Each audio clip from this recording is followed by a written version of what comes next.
राधा मेरी स्वामिनी और मैं राधे को दास, जन्म जन्म मोहे दीजियो শ্রী বৃন্দাবন ধামবাস।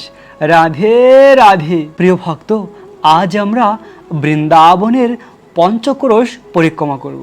বৃন্দাবনে যে পঞ্চক্রোশ রয়েছে, যে পঞ্চক্রোশের মধ্যে রয়েছে অনেক দুর্লভ লীলাস্থলী, ভগবানের নিধিবন, সেবাকুঞ্জ, এছাড়াও অনেক দুর্লভ লীলা রয়েছে রাধাকৃষ্ণের। তো বৃন্দাবনের সেই পঞ্চক্রোশের পরিক্রমা করব। আজ আমরা বৃন্দাবনের কৃষ্ণ বলরামের গোশালা থেকে পরিক্রমা শুরু করব। দেখুন, এই স্থান হলো কৃষ্ণ বলরামের গোশালা, আর রমণ রীতি বলা হয়। এই স্থান থেকে আমরা এই পঞ্চক্রোশ পরিক্রমা শুরু করব এবং এই স্থানে এসে পরিক্রমা সমাপ্ত করব। এ হলো ভগবান কৃষ্ণ বলরামের গোশালা, ভগবান শ্রীকৃষ্ণের অতি প্রিয় গাভী। তাই তো গোবিন্দ গাভীদের পালন করত। ঠিক এই স্থানেই সেই 5000 বছর আগে অনেক ঘন অরণ্য ছিল। সেই অরণ্যের মাঝে কৃষ্ণ সখাদের নিয়ে গাভীদের পালন করত। প্রিয় ভক্ত, আপনারা যে যেখানেই রয়েছেন না কেন, আমার সঙ্গে মনসে বৃন্দাবনের পঞ্চক্রোশের পরিক্রমা করে দুর্লভ এই মনুষ্য জন্মকে সার্থক করুন। ভগবান শ্রীকৃষ্ণ হলো ভাবাগ্রহী জনার্দন। যদি আমরা মনটাকে বৃন্দাবন ধামে নিয়ে আসি আর আমাদের এই জড় শরীরটা বৃন্দাবন থেকে দূরেও থাকে, তাও সেই একই ফল প্রাপ্ত হওয়া যাবে। বৃন্দাবন থেকে অনেক দূরে থেকেও মনটাকে বৃন্দাবন ধামে নিয়ে আসুন আর মনসে আমার সঙ্গে এই ভিডিও দেখে দেখে বৃন্দাবনের পরিক্রমা করুন। এর মাধ্যমে ভগবান আপনার ভক্তিকে, আপনার প্রেমকে গ্রহণ করবে, কেননা ভগবান ভক্তের হৃদয়ের প্রেমকে গ্রহণ করে। তো চলুন প্রিয় ভক্ত, আমরা কৃষ্ণ বলরামের গোশালা থেকে পরিক্রমা শুরু করি। এভাবে আমরা পরিক্রমা করে চলব বৃন্দাবনের পঞ্চক্রোশের। আর পরিক্রমা করতে করতে রাধা কৃষ্ণের মধুর লীলা কথা শ্রবণ করব। এই পরিক্রমা মার্গেই রয়েছে অনেক দুর্লভ লীলাস্থলী। যে সকল লীলাস্থলীতে ভগবান অনেক মধুর লীলা করেছে, ওই স্থানে আমরা কিছুটা সময় দাঁড়িয়ে ওই লীলাস্থলীকে দর্শন করব আর লীলা কথা শ্রবণ করব। তো এভাবে আমরা এই পরিক্রমা করে চলছি। শ্যাম সুন্দর কৃষ্ণের চরণধূলি আজও রয়েছে বৃন্দাবনের এই ভূমিতে। গোবিন্দ পুরো বৃন্দাবনে বিচরণ করেছে আর তার সেই দুর্লভ চরণধূলি আজও রয়েছে বৃন্দাবনে। বৃন্দাবন ধাম হলো ধন্য। কেন না, গোবিন্দ কৃষ্ণ এই ভূমিতে লীলা করেছে। শাস্ত্রে বর্ণিত রয়েছে, কৃষ্ণ যখন লীলা করেছে বৃন্দাবনের প্রতিটি স্থানে লীলা করেছে। এমন কোনো বৃন্দাবনের বৃক্ষ তরুলতা নেই যে ভগবান স্পর্শ করেনি। তাই এই বৃক্ষ তরুলতাও ধন্য। বৃন্দাবনের ভূমিকে দর্শন করলে রাধাকৃষ্ণকে দর্শন করার ফল প্রাপ্ত হওয়া যায়, কেননা বৃন্দাবন ধাম আর রাধাকৃষ্ণ অভিন্ন। ভগবান যখন লীলা করে তখন তার চিৎ জগৎ গোলক বৃন্দাবন থেকে তার অচিন্ত শক্তির মাধ্যমে এই জড়জগতে সেই বৃন্দাবনকে স্থাপন করে। তাই তো এই বৃন্দাবন এত মহিমান্বিত। আর যেহেতু স্বয়ং ভগবান তার সব পার্শ্বদের নিয়ে লীলা করেছে, তাই এই ভূমি সব থেকে ধন্য। এই ভূমিকে পরিক্রমা করলে, এই ভূমিকে দর্শন করলেও অনন্য ভক্তি প্রেম লাভ করা যায় ভগবান শ্রীকৃষ্ণের। আমাদের এই জীবনের পরম প্রাপ্তি হলো ভগবানের ভক্তি, ভগবানের প্রেম। প্রিয় ভক্ত, পরিক্রমা করতে করতে এখন আমরা প্রায় পৌঁছে গিয়েছি কালিয়াদহ, বৃন্দাবনের কালিয়া দমন। বৃন্দাবনে শ্যাম সুন্দর কৃষ্ণ যে স্থানে কালিয়াকে দমন করেছিল, প্রিয় ভক্ত, এই সেই বৃন্দাবনের অতি দুর্লভ কালিয়া দমন লীলার স্থল। সেই 5000 বছর আগে শ্যাম সুন্দর কৃষ্ণ তার সখাদের নিয়ে এই কালিয়াদহর পাশেই গোচরণ করছিল। তখন সখারা গিয়ে কৃষ্ণের কাছে বলছিল, কানহাইয়া, যমুনার সমস্ত জল কালিয়া নাগ বিষাক্ত করেছে, তো তুমি কালিয়াকে দণ্ড দাও। তখন শ্যাম সুন্দর কৃষ্ণ ঠিক এই স্থানে এসে তার হলুদ কালারের ধুতিটাকে বেঁধে কোমরে ভালো করে কৃষ্ণ তার কোমরে বাঁশি রেখে এই কদম গাছে উঠেছিল। এই সেই 5000 বছর পুরানো কদম বৃক্ষ আজও রয়েছে। এই গাছটিতে শ্যাম সুন্দর কৃষ্ণ উঠেছিল এবং এই গাছের একদম উপরে গিয়ে কৃষ্ণ গাছের উপর থেকে যমুনায় লাফ দিয়েছিল, যমুনার জলে। আর যমুনায় বাস করত কালিয়া। তখন যমুনায় গিয়ে ভগবান অনেক জোরে জোরে আওয়াজ করছিল আর কালিয়া সর্পের কর্ণে ওই আওয়াজ পৌঁছেছিল। আর তখন কালিয়া অনেক ক্রোধান্বিত হয়ে ভগবান কৃষ্ণের উপরে আক্রমণ করেছিল। ভগবানকে এভাবে পেঁচিয়ে রেখেছিল কালিয়া। তো শ্যাম সুন্দর কৃষ্ণ প্রথমে কালিয়া নাকের সঙ্গে ক্রিয়া করছিল না। কৃষ্ণ তখনই কালিয়াকে দণ্ড দেবে যখন ব্রজবাসীরা সকলে এই স্থানে এসে পৌঁছে যায়। কেননা কৃষ্ণ যখন তার লীলা শুরু করবে তখন যদি ব্রজবাসীরা সকলে থাকে তখন ব্রজবাসীরা আনন্দ পাবে। তো প্রথমে সখারা এবং গোপিকারা ভয় পেয়েছিল যে কৃষ্ণর এবার কি হবে, কালিয়ার হাত থেকে কৃষ্ণকে কে রক্ষা করবে। যখন এভাবে মা যশোদা এসে অজ্ঞান হয়ে পড়েছিল এই স্থানে, আর তখন বলরাম বলেছিল, কৃষ্ণ তুমি এখন তোমার লীলাকে বন্ধ করে কালিয়াকে দণ্ড দাও, এরা তো আর জানে না তুমি পরম পুরুষোত্তম, আমি তো জানি। তখন কৃষ্ণ তার দিব্য শরীরের আকারকে বৃদ্ধি করেছিল। কালিয়া সর্প আর কৃষ্ণকে ধরে রাখতে পারিনি। কালিয়া কৃষ্ণকে তখন ছেড়ে দিয়েছিল, কেননা কালিয়া তখন আর কৃষ্ণকে ধরে রাখার মতন শক্তি ছিল না। কৃষ্ণ তখন তার শক্তিকে প্রয়োগ করেছিল। তো তখন গোবিন্দ কালিয়া সর্পের মস্তকের উপরে উঠে নৃত্য করেছিল, আর এক একটি কৃষ্ণের পদ আঘাতে কালিয়া প্রাণ প্রায় যায়। কালিয়া সর্পের মুখ থেকে রক্ত বমি হচ্ছিল, কেননা ভগবান তখন তাকে দণ্ড দিয়েছিল। এভাবে কালিয়া যখন দেখলো যে আর কোনো বাঁচার উপায় নেই, কালিয়া পুরা ভগবানের চরণে আত্মসমর্পণ করেছে তখন। আর সেই সময় কালিয়া নাকের যে পত্নীরা তারা ছিল ভগবানের ভক্ত, তারা ভগবানের কাছে প্রার্থনা করেছিল, হে ভগবান তুমি কালিয়াকে ক্ষমা করে দাও। অনেকভাবে ভগবানের প্রার্থনা করেছিল। তখন ভগবান তার ভক্তের প্রার্থনা শুনে কালিয়াকে ছেড়ে দিয়েছিল, আর কালিয়াকে বলেছিল তুমি আর এই যমুনায় থাকতে পারবে না, যমুনাকে পরিত্যাগ করে সমুদ্রে চলে যাও। আর তখন কালিয়া ভয়ভীত ছিল, যদি সমুদ্রে চলে যায় তাহলে গরুড়দেব তাকে আহার করবে। কিন্তু কৃষ্ণ সেটা বুঝতে পেরেছে, কেননা কৃষ্ণ হলো অন্তর্যামী, সকলের হৃদয়ের কথা জানে।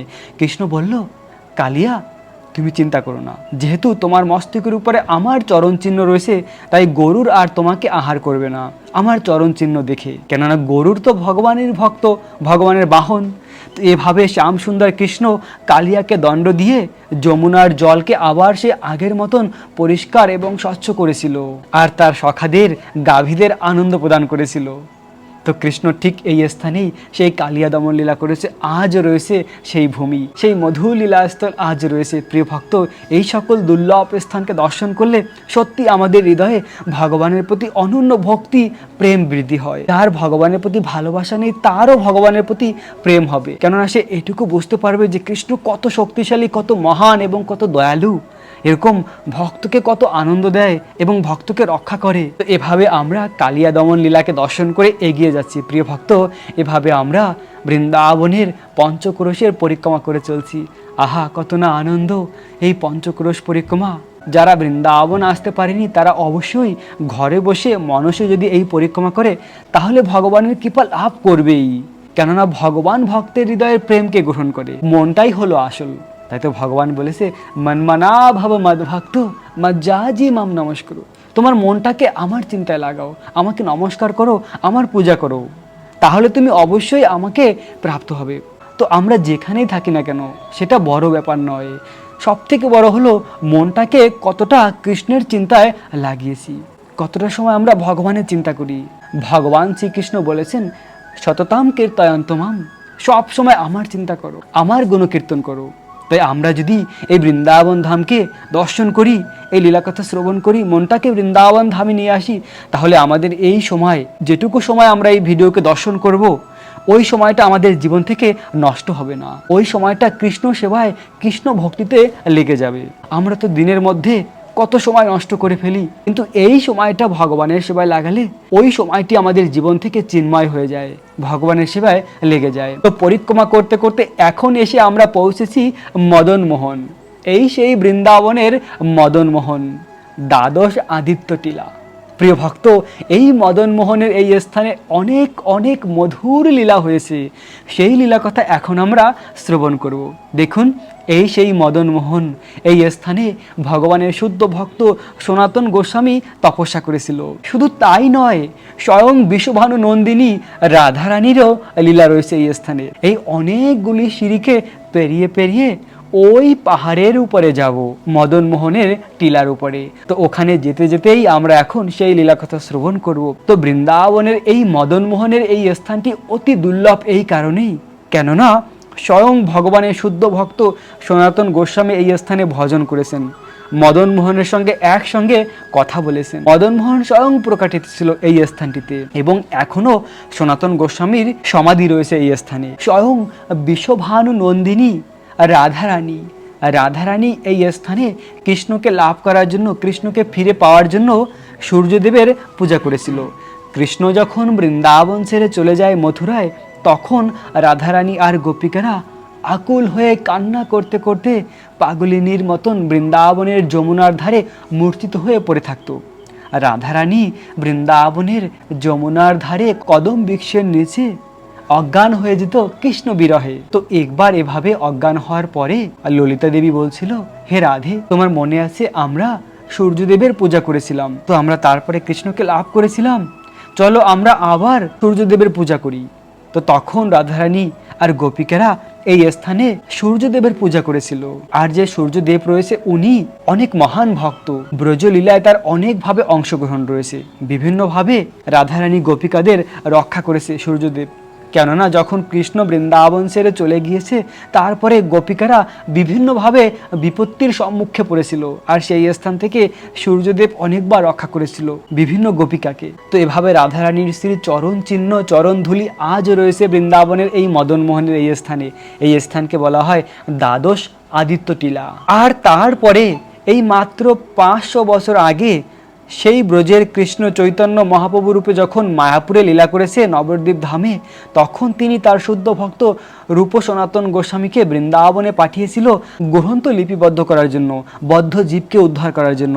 তাই তো তার এক অনন্য ভক্ত মঞ্জুরি সনাতন গোস্বামী এই স্থানে ভজন করত, এই মদনমোহনের এই স্থানে। তো এই স্থান মদনমোহন নাম কেন হলো? না, সনাতন গোস্বামী এক বিগ্রহ পেয়েছিল, স্বয়ং সাক্ষাৎ ভগবানের বিগ্রহ, মদন মোহনের বিগ্রহ, আর ওই মদন মোহনের এই স্থানে সেবা করত। প্রথমে এই স্থানে মন্দির ছিল না, কিন্তু সনাতন গোস্বামীর দিব্য ভজনের মাধ্যমে একবার এক ব্যাপারী যমুনা হয়ে যাচ্ছিল, আর তার সেই জাহাজ আটকে যায় বালুর সঙ্গে। আর তখন কেউ বলেছিল ওই স্থানে এক বাবাজি রয়েছে, সে অনেক দিব্য, তার কাছে গেলেই তোমার সমস্যা সমাধান হবে। আর তখন সে এসেছিল, আর সনাতন গোস্বামী বলেছিল তুমি মদন মোহনের কাছে প্রার্থনা করো। আর মদন মোহনের কাছে প্রার্থনা করে যাওয়ার পরেই সেই জাহাজ আবার চলতে শুরু করে। তারপরে সেই জাহাজের যা কিছু ব্যাপার হয়েছিল, ওই টাকা দিয়ে এই স্থানে মদন মোহনের জন্য সুন্দর মন্দির বানিয়ে দেয়। এরকম লীলা রয়েছে এই স্থানে। যখন সনাতন গোস্বামী মদন মোহনের আরতি করত, আকাশ থেকে মণিমুক্ত এই নিচে পড়তো, আর স্বয়ং দেবতারা পুষ্প বৃষ্টি করত। সনাতন গোস্বামীর সেবার মাধ্যমে স্বয়ং মদনমোহন এই স্থানে বিরাজমান ছিল। আর একবার মহাদেবের এক ভক্ত মহাদেবের কাছে চেয়েছিল, এই জগতের সব থেকে অমূল্য রতন আমি চাই, সব থেকে দুর্লভ যে বস্তু রয়েছে। তো মহাদেব ওই ভক্তটিকে স্বপ্ন দিয়েছিল, যদি তোমাকে সব থেকে জগতের মূল্যবান বস্তু পেতে হয়, তাহলে তুমি বৃন্দাবনে চলে যাও, বৃন্দাবনের যমুনার ধারে সনাতন গোস্বামী নামে এক ভক্ত রয়েছে, তার কাছে যাও, তার কাছেই জগতের মূল্যবান বস্তু রয়েছে। তো সনাতন গোস্বামী তার কিছুদিন আগে যমুনায় প্রাতকালে স্নান করতে গিয়ে একটি পরশমণি পেয়েছিল, আর ওই পরশমণিটি নিয়ে এসে একটি ডাস্টবিনের ঝুড়ির মধ্যে রেখে দিয়েছিল, যেখানে ফুল টুল ফেলে ময়লা ওখানে রেখে দিয়েছিল। কেননা ভক্তের কাছে প্রেমধন হলো কৃষ্ণ নাম, জাগতিক সম্পত্তি নয়। তো ওই পরশমণি সনাতন গোস্বামীর কাছে তেমন কোনো মূল্যই ছিল না, তিনি এভাবে ময়লার মধ্যে রেখে দিয়েছে। তো ওই মহাদেবের ভক্তটি মহাদেবের স্বপ্ন পেয়ে বৃন্দাবনে সনাতন গোস্বামীর কাছে এসেছিল যে হে মহারাজ, আমাকে মহাদেব পাঠিয়েছে, স্বপ্ন আদেশ দিয়েছে যে আপনার কাছে এই জগতের সব থেকে মূল্যবান বস্তু রয়েছে। সনাতন গোস্বামী চিন্তা করে দেখে, আরে আমি তো নিজেই ভিক্ষা করে খাই, আমার কাছে কি থাকতে পারে। তো মহাদেব যখন স্বপ্ন দিয়েছে, এর তো কিছু কারণ হবে। তো তার কিছুক্ষণ পরে মনে পড়লো, ও একটি পরশমণি রয়েছে আমার কাছে, দেখো ওই ময়লার মধ্যে আমি ফেলে রেখেছি, ওখান থেকে তুলে নিয়ে যাও। তো তখন সেই ঝকমকে সেই পরশমণিকে পেয়ে ওই ভক্তটি আনন্দের সঙ্গে ফিরে যাচ্ছিল। আর যখন ফিরে যাচ্ছিল, যেতে যেতে তার মনে হলো যে ভক্ত পরশমণিকে ডাস্টবিনের মধ্যে ফেলে রাখতে পারে, ময়লার মধ্যে, তার কাছে এর থেকে আরো বেশি মূল্যবান জিনিস রয়েছে, আমাকে ঠকিয়েছে নিশ্চয়ই। তো আমি ফিরে যাব, ফিরে গিয়ে জিজ্ঞাসা করব যে এর থেকে মূল্যবান যে বস্তু রয়েছে সেই বস্তু আমি চাই। তো ওই ভক্তটি ফিরে এসেছে, তার মনে কৌতূহল হলো যে এই পরশমণি যদি এত মূল্যবানই হয়, তাহলে ময়লার মধ্যে কেন ফেলে রাখবে। তো ফিরে এসে তিনি সনাতন গোস্বামীর কাছে জিজ্ঞাসা করেছিল, এর থেকে যে মূল্যবান বস্তু রয়েছে সেই বস্তু আমি চাই। তখন সনাতন গোস্বামী বলল, যদি সেই বস্তু চাই তোমার, তাহলে এই পরশমণিকে যমুনায় গিয়ে যমুনার জলে ফেলে দাও, আর যমুনার জলে স্নান করে আমার কাছে ফিরে আসো। তখন ওই ভক্তটি যমুনায় গিয়ে যমুনার জলে পরশমণিকে ফেলে দেয় আর যমুনার জলে স্নান করে ফিরে আসে। তখন সনাতন গোস্বামী তাকে কৃষ্ণ মন্ত্রে দীক্ষা দান করে, হরে কৃষ্ণ কৃষ্ণ কৃষ্ণ হরে হরে, হরে রাম রাম রাম হরে হরে। কেননা এই মন্ত্রই হলো এই জগতের সব থেকে মূল্যবান বস্তু। কেন না এই মন্ত্র হলো গোলকেরও প্রেমধন, গোলকেরও প্রেমধন হরি নাম সংকীর্তন। গোলক বৃন্দাবনের সব থেকে অমূল্য রতন প্রেমধন হলো এই কৃষ্ণ নাম। চৈতন্য মহাপ্রভু নিয়ে আসছে এই জগতে, কেন না বদ্ধ জীবদের উদ্ধার করার জন্য, আর তার ভক্তের মাধ্যমে সেই নাম প্রচার করেছে। যেমন ছিল প্রভুপাদ, ভগবানের সেনাপতি ভক্ত, আমেরিকায় গিয়ে পাশ্চাত্য দেশের ভিন ধর্মের ভক্ত যারা কখনো কৃষ্ণের নামই শোনেনি তাদেরকে ভগবানের শুদ্ধ ভক্ত বানিয়ে দিয়েছে। তো ভগবানের সেনাপতি ভক্ত যারা ভগবানের নিজজন, তাদের এরকম শক্তি রয়েছে, এই জগতের সকলকে ভক্তি দেওয়ার শক্তি রয়েছে তাদের কাছে। তেমনি সনাতন গোস্বামী এই স্থানে সেই ভক্তটিকে কৃষ্ণ মন্ত্রে দীক্ষিত করেছিল। তো আমরা এই লীলার মাধ্যমে বুঝতে পারি যে ভগবানের নাম কত মূল্যবান। আমাদের এই দুর্লভ মনুষ্য জন্মকে সার্থক করার একমাত্র উপায় পাপ কর্মকে পরিত্যাগ করে ভগবানের নাম গ্রহণ করা, ভগবানের নাম জপ করা, সবসময় কৃষ্ণের চিন্তা করা। প্রিয় ভক্ত, এভাবে আমরা পরিক্রমা করতে করতে এগিয়ে চলছি আর এভাবে লীলা কথা শ্রবণ করে চলছি।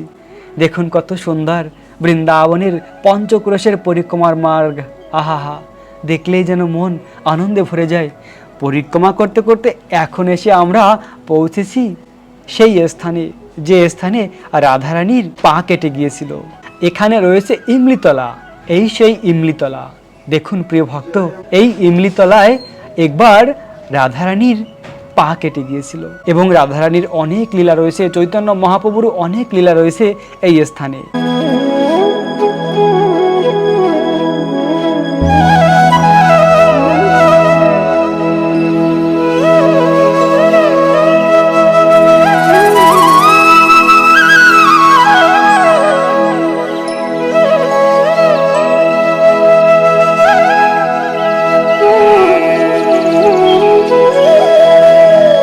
তো এভাবে ইমলিতলাকে দর্শন করে আমরা এগিয়ে চলছি। এখন আমরা এই পরিক্রমা করতে করতে আর কিছুক্ষণ পরে আমরা পৌঁছে যাব সেই প্রসিদ্ধ বস্ত্রহরণ ঘাট, যেখানে শ্যামসুন্দর কৃষ্ণ গোপিকাদের নিয়ে অনেক মধুর লীলা করেছিল। প্রিয় ভক্ত, দেখুন বৃন্দাবনে ভক্তরা এই রাস্তা দিয়েই পরিক্রমা করে আর তাদের পরিক্রমা করার মাধ্যমে রাধারানীর বিশেষ কৃপা লাভ করে। কেননা রাধারানীর অতি প্রিয় বৃন্দাবনের এই পঞ্চক্রোশ, এই পঞ্চক্রোশকে বলা হয় রাধারানীর হৃদয় সমতুল্য। যেমন বৃন্দাবনের গিরি গোবর্ধনকে বলা হয় শ্রীকৃষ্ণের হৃদয়, তেমনি বৃন্দাবনের এই পঞ্চক্রোশকে বলা হয় রাধারানীর হৃদয়, রাধারানীর অতি প্রিয়। কেননা রাধারানী তার গোপিকাদের নিয়ে অনেক অন্তরঙ্গা সেবা করে বৃন্দাবনের নিধিবনে। সেই নিধিবনই রয়েছে এই পঞ্চক্রোশের মধ্যে। যারা এখনো বৃন্দাবন ধামের গিরি গোবর্ধন পরিক্রমা করেননি, এর আগে আমি বৃন্দাবনের গিরি গোবর্ধনের অনেক পরিক্রমার ভিডিও বানিয়ে রেখেছি। তো আমার এই ইউটিউবে রয়েছে বৃন্দাবনের গিরি গোবর্ধন পরিক্রমা।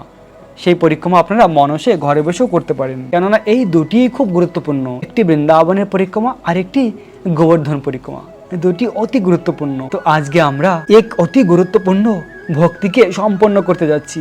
যারা আমার সঙ্গে পরিক্রমা করছেন তারা অতি ভাগ্যশালী। কেন না এ হলো রাধারানীর হৃদয়, এই বৃন্দাবনের পঞ্চক্রোশ। প্রিয় ভক্ত, পরিক্রমা করতে করতে এখন এসে আমরা পৌঁছেছি বৃন্দাবনের বস্ত্রহরণ ঘাট। এই সেই অপ্রাকৃত 5000 বছর পুরানো বস্ত্রহরণ ঘাট। এই স্থানেই শ্যামসুন্দর কৃষ্ণ তার প্রিয় গোপিকাদের বস্ত্রহরণ করেছিল। তো বস্ত্রহরণ লীলা নিয়ে অনেকের মনে অনেক রকমের কৌতূহল রয়েছে। কেন কৃষ্ণ গোপিকাদের বস্ত্রহরণ করলো, কেনই বা কৃষ্ণ এরকম লীলা করলো? আসলে ভগবানের লীলাকে বুঝতে হলে ভগবানের ভক্ত হতে হয়, ভগবানের নাম জপ করতে হয়। ভগবান কৃষ্ণ হলো আত্মারাম। ভগবান গোপিকাদের বস্ত্র হরণ করেছে, এর পিছনে একমাত্র কারণ হলো গোপিকাদের পরীক্ষা করা, গোপিকাদের প্রেম যে কত উন্নত এই জগৎবাসীর কাছে প্রচার করা। গোপিকারা অলরেডি কৃষ্ণের চরণে সম্পূর্ণ আত্মসমর্পিত, তারা নিজেকে কৃষ্ণের চরণে আত্মসমর্পিত করে দিয়েছে। শুধুমাত্র গোপিকাদের বস্ত্র বেঁচেছিল।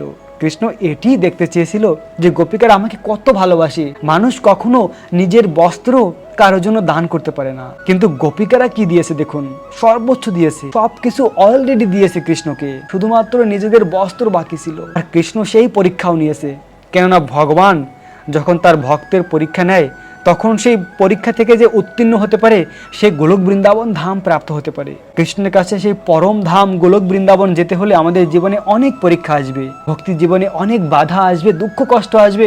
এই সব কিছু উত্তীর্ণ করে যদি ভক্তিতে টিকে থাকা যায় তাহলে এই জীবনে কৃষ্ণের কাছে ফিরে যাওয়া যায়। তেমনই গোপিকাদের জীবনে অনেক দুঃখ কষ্ট এসেছিল, তাদের পরিবারের লোকেরা তাদেরকে অনেক বাধা দিয়েছে কৃষ্ণের কাছে যাওয়ার জন্য। অনেক বাধাকে অতিক্রম করেও কৃষ্ণের কাছে তারা চলে আসতো। কেন না তাদের প্রেম ছিল বিশুদ্ধ, পরম শুদ্ধ ছিল তাদের প্রেম। তো এভাবে গোপিকারা কৃষ্ণকে লাভ করার জন্য 1 মাস পর্যন্ত কাত্যায়নী দেবীর পূজা করেছে। কাত্যায়নী দেবী হলেন দুর্গা দেবীরই একটি রূপ। দুর্গা দেবীরই একটি রূপ বৃন্দাবনে রয়েছে যাকে কাত্যায়নী দেবী বলা হয়, ভগবানের যোগমায়া, ভগবানের শক্তি। তো এই কাত্যায়নী দেবীর পূজা করেছে বৃন্দাবনে।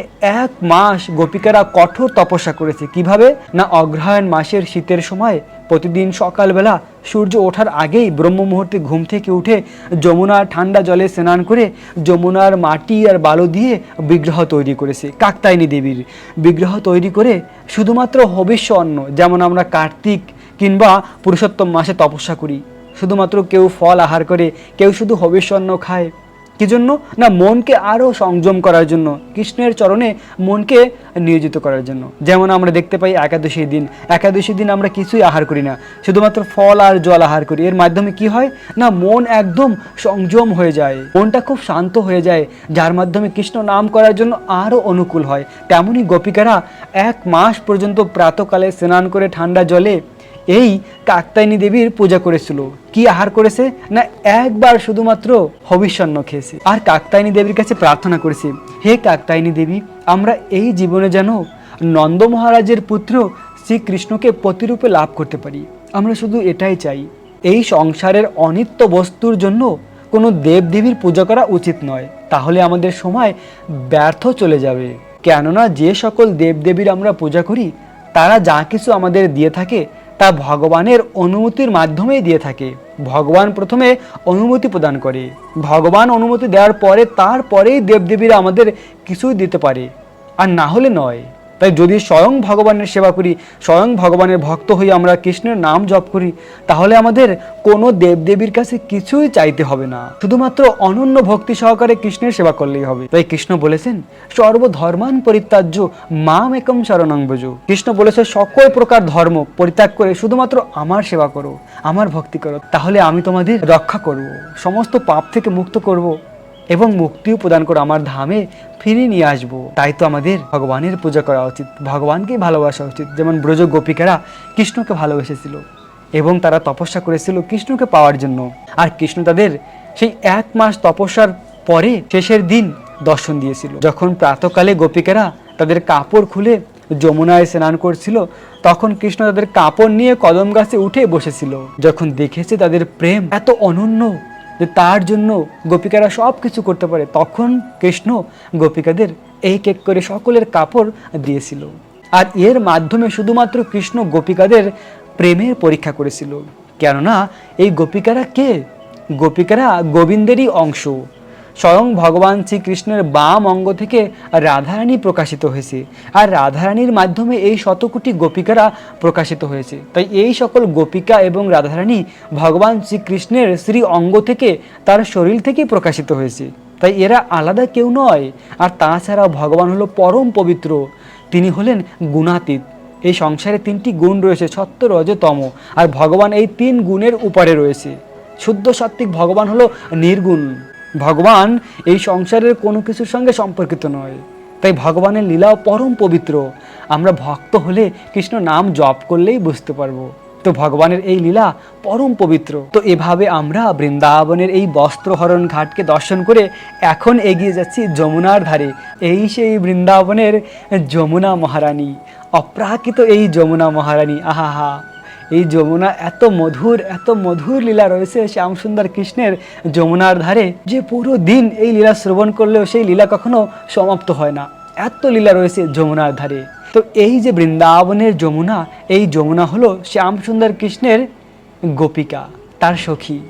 কৃষ্ণ তার স্বধাম গোলক বৃন্দাবনে যখন ছিল, তখন রাধারানীকে কৃষ্ণ বলছিল, রাধা, আমাদের ভৌতিক সংসারে লীলা করার সময় হয়েছে, তুমিও আমার সঙ্গে চলো। তখন রাধারানী বলল, কৃষ্ণ, আমি যাব না, কেননা আমার এই বৃন্দাবন ছেড়ে অন্য কোথাও যেতে ভালো লাগে না। কেননা এই বৃন্দাবনের যমুনা, বৃন্দাবন, গিরি গোবর্ধন, এই সকলকে রেখে আমি যেতে পারবো না। কৃষ্ণ বলল, রাধা, তোমার জন্য আমি এই জগতের অভিন্ন এই যমুনাকে, এই বৃন্দাবনকে, এই গিরি গোবর্ধনকে জড় জগতে স্থানান্তরিত করব। তো কৃষ্ণের শক্তির মাধ্যমে সেই চিৎ জগৎ থেকে ভগবান এই যমুনা দেবীকে নিয়ে আসছে। এই যে যমুনা দেবী, এই সংসারের কোনো নদী নয়, এই অপ্রাকৃত জগৎ থেকে কৃষ্ণ নিয়ে আসছে। তাই এই যমুনার জলে একবার যদি কেউ ভক্তি সহকারে বিশ্বাস নিয়ে স্নান করতে পারে, তাহলে শাস্ত্রে যে কথা বর্ণিত রয়েছে সেটা অবশ্যই হবে। শাস্ত্রে বর্ণিত রয়েছে, জন্ম মৃত্যু, জরা ব্যাধি, জন্ম আর মৃত্যু থেকে চিরতরে সে মুক্ত হতে পারে যমুনার জলে একবার স্নান করলে। এত শক্তি রয়েছে। যমুনা আর গঙ্গা, এই দুটি হলো অতি পবিত্র, তবে সর্বশ্রেষ্ঠ হলো এই যমুনা, গঙ্গার থেকেও শ্রেষ্ঠ। এরকম অনেক মধুর লীলা রয়েছে। কৃষ্ণ প্রতিদিন যমুনার ধারে কদম গাছে উঠে বাঁশি বাজাতো। বৃন্দাবন ধামে যখন কৃষ্ণ ছিল, তখন বৃন্দাবনকে এত সুন্দর সাজিয়ে তুলতো কে না, বৃন্দা দেবী আর ললিতা সখী। বৃন্দা দেবী হলো পুরো বৃন্দাবন লীলাকে পরিচালনা করে, মাধুর্য রসের লীলাকে। তো বৃন্দা দেবী আর ললিতা দেবী এই দুজনই মিলে বৃন্দাবনের কখন কোথায় কৃষ্ণের লীলা হবে, কিভাবে কোন বনকে সাজাতে হবে, তা তারা ঠিক করতো, তারা সাজিয়ে তুলতো। বৃন্দা দেবী তার শক্তির মাধ্যমে বৃন্দাবনের বিভিন্ন স্থানকে সাজিয়ে তুলতো। তেমনই বৃন্দাবনে যখন কৃষ্ণ ছিল, তখন যমুনার ধারে অনেক সুন্দর কদম বৃক্ষ হতো, আর সেই কদম গাছে অনেক কদম ফুল ফুটতো, আর সেই ফুল গাছে অনেক পাখি ভ্রমর গুঞ্জন করত। আর বৃন্দাবনের যমুনার ধারে ঘন অরণ্য ছিল, আর সেখানে ময়ূর ছিল, ময়ূর আর ময়ূর নৃত্য করত। আর এরকম মধুর হাওয়ার সঙ্গে চারদিকে এক সুগন্ধ ছড়িয়ে যেত। আর এত সুন্দর স্থানে কদম গাছের ডালে বসে কৃষ্ণ হাতে বাঁশি নিয়ে মধুর সুরে বাঁশি বাজাতো। আর ওই বাঁশির সুরে শুধু রাধারানী আর গোপিকাদের চিত্ত হরণ করতো তাই নয়, বৃন্দাবনের যা কিছু রয়েছে, পশু পাখি কীট পতঙ্গ তো বৃক্ষ তরুলতা, সকলে পরম আনন্দ লাভ করত কৃষ্ণের সেই বাঁশির সুর শুনে। এবং গোবিন্দ যখন ছিল, তখন গোবিন্দ এই স্থানে কেশী নামক দৈত্যকে বধ করেছিল। কংস একজন রাক্ষসকে পাঠিয়েছিল, কেশী দানব, আর কেশী দানবকে কৃষ্ণ এই স্থানে বধ করেছিল। আর সেই থেকে এই স্থানের নাম হয় কেশীঘাট, যেহেতু কেশী দানবকে বধ করেছিল। বৃন্দাবনের সর্বশেষ যে রাক্ষসকে কৃষ্ণ বধ করেছিল, ওই রাক্ষসের নাম ছিল কেশী দানব। আর কেশীকে বধ করার পরেই কৃষ্ণ বৃন্দাবন ছেড়ে মথুরায় চলে যায়। তো প্রিয় ভক্ত, এই মুহূর্তে আমরা রয়েছি বৃন্দাবনের অতি প্রসিদ্ধ কেশীঘাট। এই সেই অপ্রাকৃত কেশীঘাট, আহাহা! এই কেশীঘাটে বসে ভক্তরা কৃষ্ণ নাম জপ করে যমুনা দেবীকে দর্শন করতে করতে। এর মাধ্যমে তারা অপ্রাকৃত আনন্দ লাভ করে। কেননা কেশীঘাট হলো সেই স্থান যেখানে এখনো কৃষ্ণকে দর্শন করা যায়। তাই তো রূপ গোস্বামী বলেছে, যদি তুমি এই সংসারকে ভোগ করতে চাও, তাহলে কখনো বৃন্দাবনে যেও না। আর যদি বৃন্দাবনে যাও, তাহলে কখনো বৃন্দাবনের যমুনার ধারে যেও না।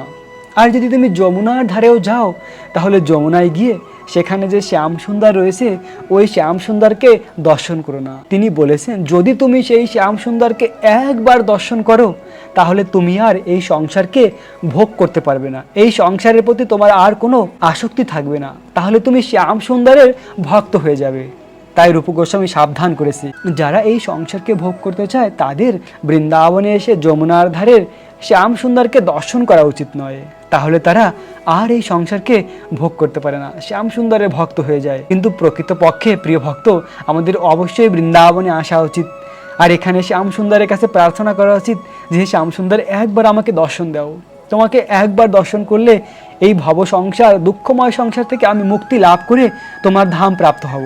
প্রিয় ভক্ত, এই সংসার অতি দুঃখময়।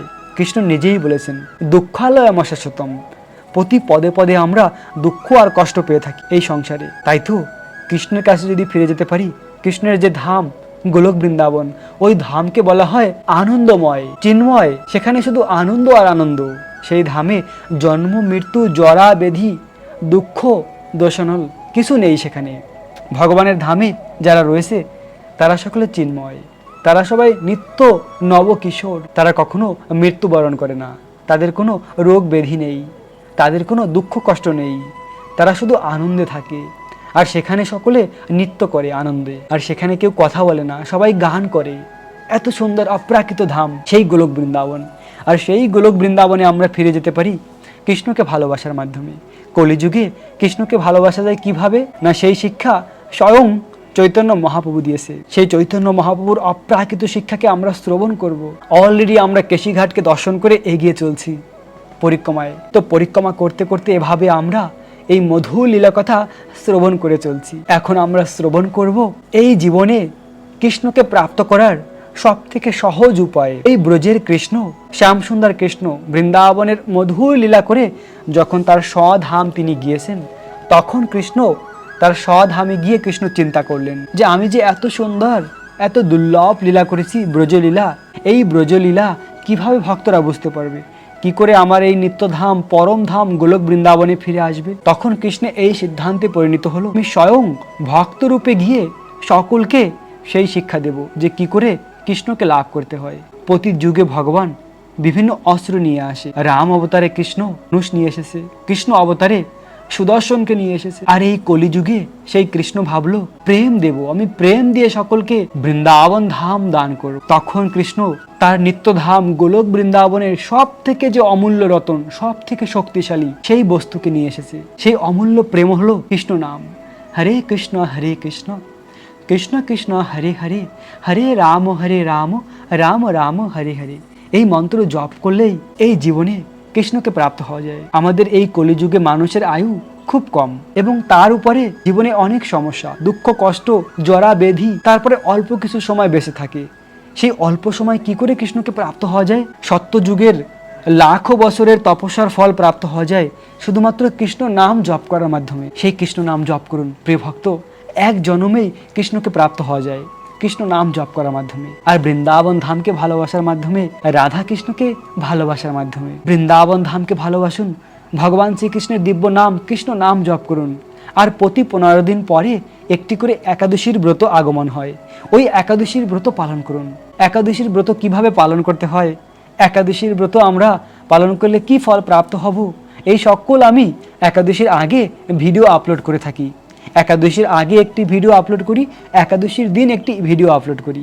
ওই ভিডিওকে আপনারা দর্শন করবেন সব সময়। এর মাধ্যমে কি হবে না, একাদশীর কবে হবে সেটা জানতে পারবেন, একাদশীর ব্রত পালন করা কতটা গুরুত্বপূর্ণ সেটা জানতে পারবেন। কেননা ভগবান স্বয়ং এই একাদশীর ব্রত সৃষ্টি করেছে আমাদেরকে তার কাছে ফিরিয়ে নিয়ে যাওয়ার জন্য। তো প্রিয় ভক্ত, এভাবে এই দুর্লভ মনুষ্য জন্মকে সার্থক করুন। অনেক অনেক কীট পতঙ্গ পশু পাখির শরীরের পরে বলা হয় 84 লাখ যোনি ভ্রমণ করার পরে অবশেষে এই দুর্লভ মনুষ্য জন্ম লাভ করেছি। তো এই জন্মটি সার্থক হয় তখনই না অথত ব্রহ্ম জিজ্ঞাসা, কৃষ্ণকে জানার ইচ্ছা করা, কৃষ্ণের সঙ্গে কি সম্পর্ক আমার, আমি কে, আমি এই শরীর না আত্মা, এটা জানা, সেটা জেনে কৃষ্ণ ভক্তি করা। চৈতন্য চরিতামৃতে বলা হয়েছে যে জীবের স্বরূপ কি, জীবের কি করা উচিত। জীবের স্বরূপ হয় কৃষ্ণের নিত্য দাস। আমাদের স্বরূপ হলো আমরা ভগবান শ্রীকৃষ্ণের নিত্য দাস। আর দাসের কি কাজ না প্রভুর সেবা করা, কৃষ্ণের সেবা করা। প্রিয় ভক্ত, এভাবে কৃষ্ণের সেবা করুন, কৃষ্ণকে ভালোবাসুন। পরিক্রমা করতে করতে এখন আমরা এসে পৌঁছেছি বৃন্দাবনের নিকুঞ্জ বন। এই স্থানে রয়েছে বৃন্দাবনের নিকুঞ্জ বন। এই নিকুঞ্জ বনেও অনেক অনেক লীলা রয়েছে শ্যামসুন্দর কৃষ্ণের। নিকুঞ্জের ধারে কৃষ্ণ গোপিকাদের নিয়ে লীলা করেছে, মধুর লীলা করেছে। দেখুন এখানে একটি গোমাতা রয়েছে, কোনো একটি গাড়ি গোমাতাকে এভাবে আঘাত দিয়েছে। তাই যারা গাড়ি চালায় তাদেরকে কখনো গাভীকে কষ্ট দেওয়া উচিত নয়। গাভীকে কষ্ট দিলে অনন্তকাল নরক যন্ত্রণা ভোগ করতে হয়। কেননা গাভী হলো ভগবান শ্রীকৃষ্ণের খুব প্রিয়। গোমাতার মধ্যে 33 কোটি ডেমিগড ব্রহ্মা শিব সকলে বাস করে, এমনকি গঙ্গা দেবীও বাস করে গোমাতার মধ্যে। তাই গাভীদের কৃষ্ণ খুব ভালোবাসে। তাই কৃষ্ণকে বলা হয় নমো ব্রহ্মণ্য দেবায় গো ব্রহ্মণ্য হিতায় চ জগদিত্যায় কৃষ্ণায় গোবিন্দায় নমো নমঃ। কৃষ্ণ ব্রাহ্মণ আর গাভীকে খুব ভালোবাসে। তাই ব্রাহ্মণকেও কখনো কষ্ট দিতে নাই, ব্রাহ্মণকে সেবা করা উচিত আর গাভীদের সেবা করা উচিত। এভাবে যে ব্যক্তি এই গোমাতাকে আঘাত দিয়েছে, কষ্ট দিয়েছে, তাকে অবশ্যই এই প্রায়শ্চিত্ত করা উচিত। তো আমরা যে যেখানেই থাকি না কেন কখনো গাভীকে কষ্ট দেওয়া উচিত নয়। তাহলে অনেক কষ্ট রয়েছে আমাদের জীবনে। গাভীকে ভালোবাসুন, বেশি বেশি করে গোমাতার সেবা করুন, কেননা কৃষ্ণ নিজেও গাভীদের সেবা করেছে বৃন্দাবনে। তো প্রিয় ভক্ত, পরিক্রমা করতে করতে এখন এসে আমরা পৌঁছেছি বৃন্দাবনের কৃষ্ণ বলরাম মন্দির। এই স্থানে রয়েছে রমণ রীতি। তো কৃষ্ণ বলরাম মন্দিরে এখন আমরা প্রবেশ করেছি। এ হলো কৃষ্ণ বলরাম মন্দিরের গৌর নিতাই, এ হলো পতিত পাবন গৌর নিতাই। কৃষ্ণ লীলায় দাপর যুগে এই কৃষ্ণ বলরাম তারাই আবার এই গৌর লীলায় এই কলিযুগে গৌর নিতাই রূপে অবতীর্ণ হয়েছে। তো দর্শন করুন অপরূপ সুন্দর গৌর নিতাইকে। এই সেই কৃষ্ণ বলরাম যার নামে এই মন্দিরটি ভগবানের শুদ্ধ ভক্ত ছিল প্রভুপাদ বানিয়েছিল।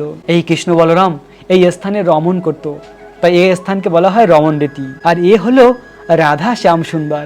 দেখুন কত সুন্দর রাধা শ্যাম সুন্দর। তো এই কৃষ্ণ বলরাম মন্দিরে 3টি বিগ্রহ রয়েছে, গৌর নিতাই, কৃষ্ণ বলরাম আর রাধা শ্যাম সুন্দর। যখন আপনারা বৃন্দাবনে আসবেন অবশ্যই বৃন্দাবনের ইস্কন মন্দিরকে দর্শন করবেন। এখানে খুব সুন্দর সেবা পূজা হয়, ভগবানের বিগ্রহ রয়েছে। দেখুন দেখুন এই স্বয়ং ভগবান।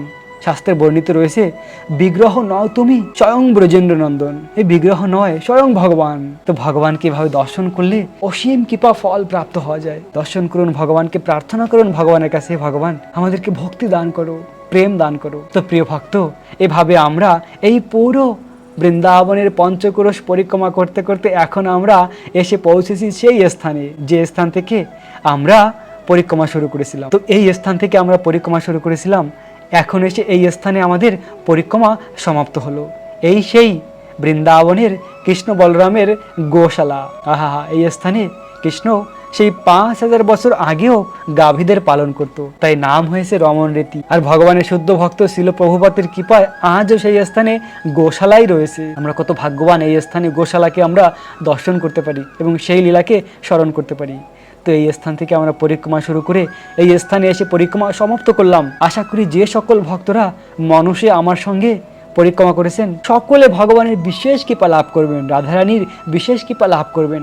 অনন্য ভক্তি সহকারে এই লীলা কথা শ্রবণ করতে করতে এই পঞ্চক্রোশ পরিক্রমা করুন, তাহলে ঘরে বসেও বৃন্দাবনে আসার ফল প্রাপ্ত হবেন। আপনাদের সকলকে এই বৃন্দাবনের পঞ্চক্রোশ পরিক্রমা করার অনেক অনেক শুভেচ্ছা, অভিনন্দন। প্রিয় ভক্ত, রাখবেন নিজেদের অনেক অনেক যত্ন, থাকবেন কৃষ্ণ ভাবনাময়। রাধে রাধে।